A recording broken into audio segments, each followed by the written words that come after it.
1.5 വർഷം മുമ്പ് ഏറെ സ്വപ്നങ്ങളുമായി തുടങ്ങിയ ദാമ്പത്യം ഒടുവിൽ പൊന്നാനി കടപ്പുറത്തെ മണൽത്തട്ടിൽ അവസാനിച്ചിരിക്കുന്നു.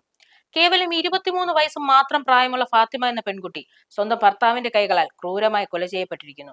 വെറും 4 മാസം മാത്രം പ്രായമുള്ള കുഞ്ഞിന്റെ മുന്നിലാണ് ആ പിതാവ് അതിന്റെ അമ്മയെ കഴുത്ത് ഞെരിച്ച് കൊന്നത്.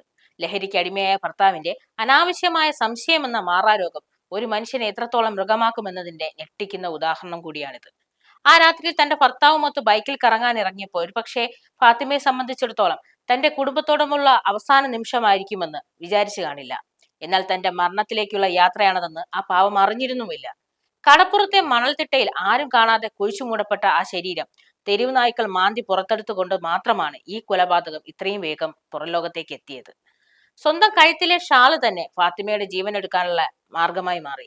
പിഞ്ചു കുഞ്ഞിന്റെ കരച്ചിലോ നിഷ്കളങ്കമായ മുഖമോ ആ കൊലയാളിയുടെ മനസ്സിനെ അല്പം പോലും മാറ്റിയില്ല. കൊലപാതകത്തിന് ശേഷം രാത്രിയിൽ തന്റെ കുഞ്ഞിനെ ഫ്ളാറ്റിൽ അമ്മയുടെ കയ്യിലേക്ക് ഏൽപ്പിച്ച് രക്ഷപ്പെടാൻ ശ്രമിച്ച മുഹമ്മദിനെ പരപ്പനങ്ങാടിയിൽ വെച്ച് പോലീസ് പിടികൂടുകയായിരുന്നു. റെയിൽവേ ട്രാക്കിന് സമീപത്തു നിന്നും ആത്മഹത്യ ചെയ്യാൻ ശ്രമിക്കുന്നതിനിടയിലാണ് അയാൾ പിടിയിലാകുന്നത്.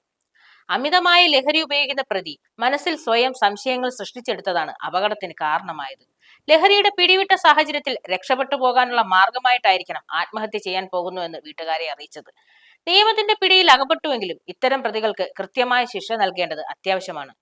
23 വയസ്സ് മാത്രം പ്രായമുള്ള വ്യക്തിയുടെ ജീവിക്കാനുള്ള അവകാശമാണ് ഇവിടെ നിഷേധിക്കപ്പെട്ടത്. വഴിവിട്ട ജീവിതം ജീവിക്കുന്ന ഇത്തരക്കാർക്ക് മറ്റുള്ളവരുടെ മേൽ സംശയമുണ്ടാകുക സ്വാഭാവികമാണ്. അത്തരമൊരു സംശയം ഇവിടെ ഒരു ജീവനും തണലേറ്റ് വളരേണ്ട ഒരു കുഞ്ഞിന്റെ അമ്മയുമാണ് നഷ്ടപ്പെടുത്തിയത്. നിയമം കൃത്യമായി ശിക്ഷ വിധിക്കണം എന്നുള്ള വിശ്വാസത്തിലാണ് കുടുംബം.